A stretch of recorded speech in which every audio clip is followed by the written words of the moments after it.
Hello everyone, welcome back to another video from A.W.E. My name's Avi and today I'm going to be showing you a bit more about animation. So, the first thing you have to do is open up to scratch.mit.edu. I'll have the word typed out on the screen so you can see how to spell it. Once you're at this website, you're going to have a screen that looks like this. And over here, it'll probably ask you if you want to log in. I recommend that you make a free account so that you can save your work and follow along as we progress throughout each video during this week. Once you've made an account and signed in, you're going to go ahead and click Create.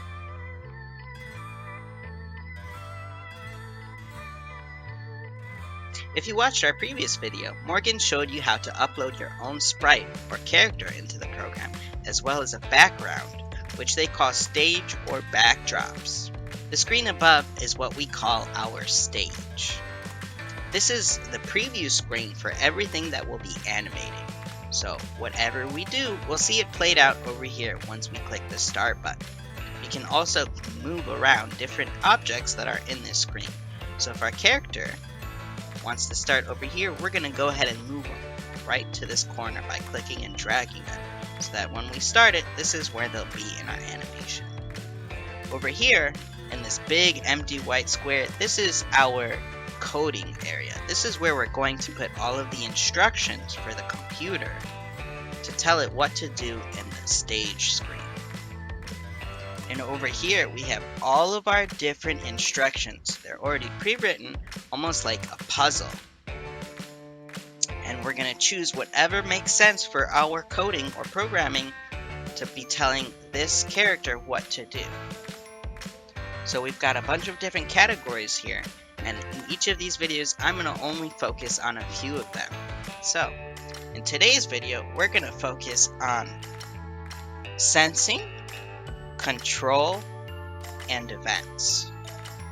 One of the most important things when we start coding is to make sure that we select what we want to tell our instructions about. If you don't see certain instructions showing up, it might be because you don't have the right thing selected over here, because our instructions options are going to change. See, if I click stage, there's not going to be any motion instructions available to us, but if I click sprite down here, they suddenly pop up. So make sure that you have the right thing selected before you start deciding how you're going to give the instructions. We're going to start with events. Events is the category where you decide what should the computer check for or know before it starts the animation. How do we basically make it start? Here we have a lot of different options. We have when the green flag is clicked, when space is clicked, when the sprite is clicked. These are all different options of how to start the animation. We're going to choose when the green flag is clicked, but you're welcome to try any of these other options. I recommend this one because it's very simple and straightforward. Once we have events selected, we need to start deciding, okay, how do we tell the computer, maybe let's decide to do walking. I know we're going to cover motion a bit more in another video, but it's helpful to have that as an example of what the actual character is going to be doing.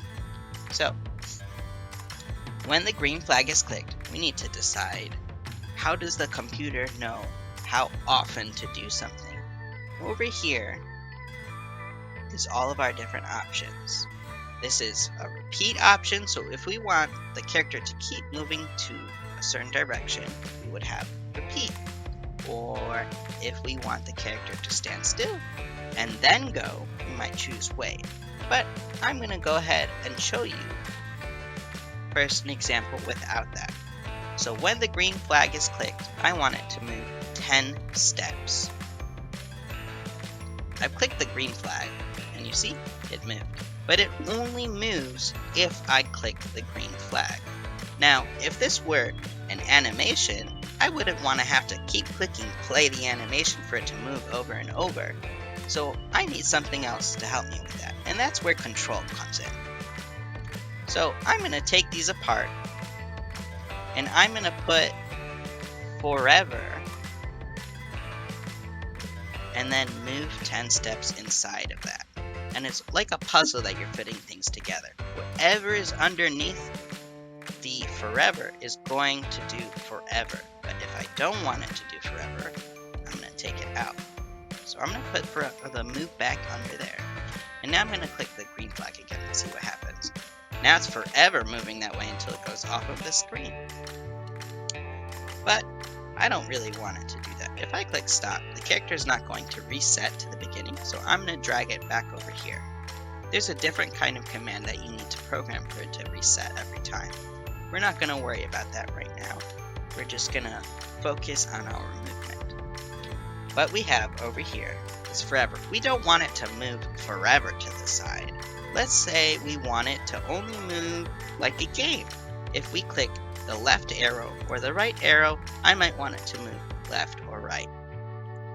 So that's where our next key over here, sensing, our next category, is how we tell the computer to check if I'm pressing something on the keyboard. So I'm going to go ahead and choose if key space pressed. And I need to also choose control, because unlike forever, we only want the character to do something if something specific is happening. So I need to choose if blank then. And like a puzzle, I can click and drag the sensing option into this spot over here. And I'm going to move the forever over here just to delete it. Next, we're going to change the if key space to left arrow. So if key left arrow pressed, then move 10 steps. So now I'm going to click the green button and press the left key. You'll notice nothing is happening, and that's because it doesn't know to keep checking if the left arrow is being pressed after I've clicked the start button. So I'm going to move this over here, and I have to bring the forever instructions back so that it's always checking after I've clicked the green flag to see if the key is being pressed. So now, when the green flag is pressed, you'll see that there's a yellow outline going around all of our instructions. And that's because the animation is on. It's going to keep checking the instructions. So I'm going to go ahead and click the left arrow. And you see our character's moving, but they're not moving in the left direction.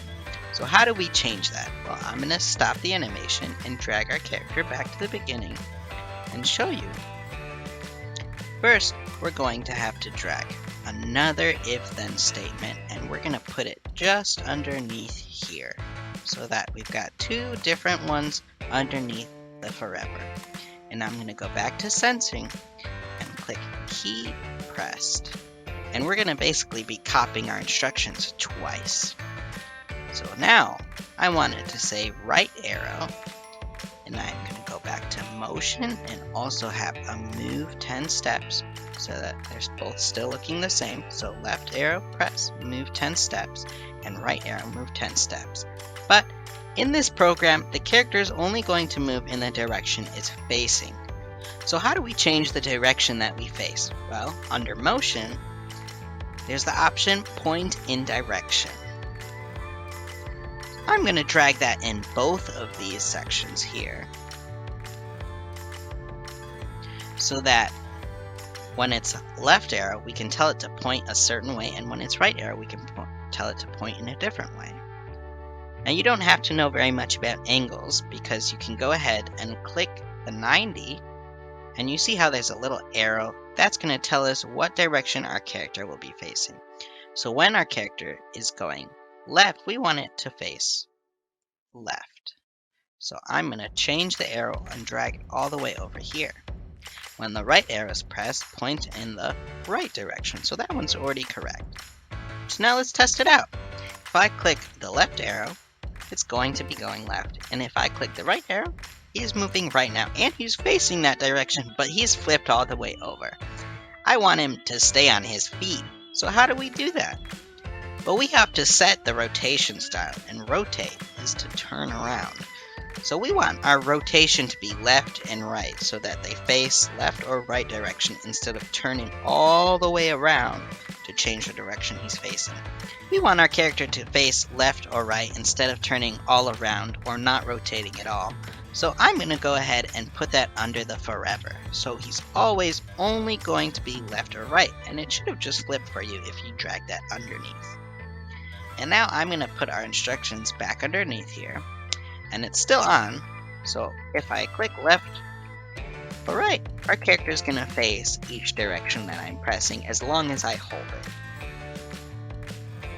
In this video, we've talked about events, which change when the start is, which if I press this one, which is when space key is pressed, that's another way of turning it on instead of when the green flag is clicked.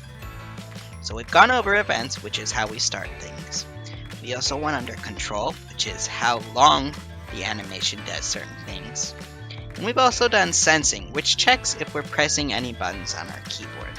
We can also tell it to check if it's looking for certain colors, but that's a little more complicated, so maybe we'll do that in a future video. In our next video, I hope to show you more about the sound option, the looking option, which changes how our character is dressed, and also can make them talk or think. There's a lot of cool things that we can do in this program, and I look forward to showing you in future videos. Please stop by our live sessions on Tuesdays and Thursdays at 10 a.m. with me and Morgan if you have any questions or even want to show us some of the art you've been working on. I look forward to seeing you. Thanks for watching, everyone. Bye-bye.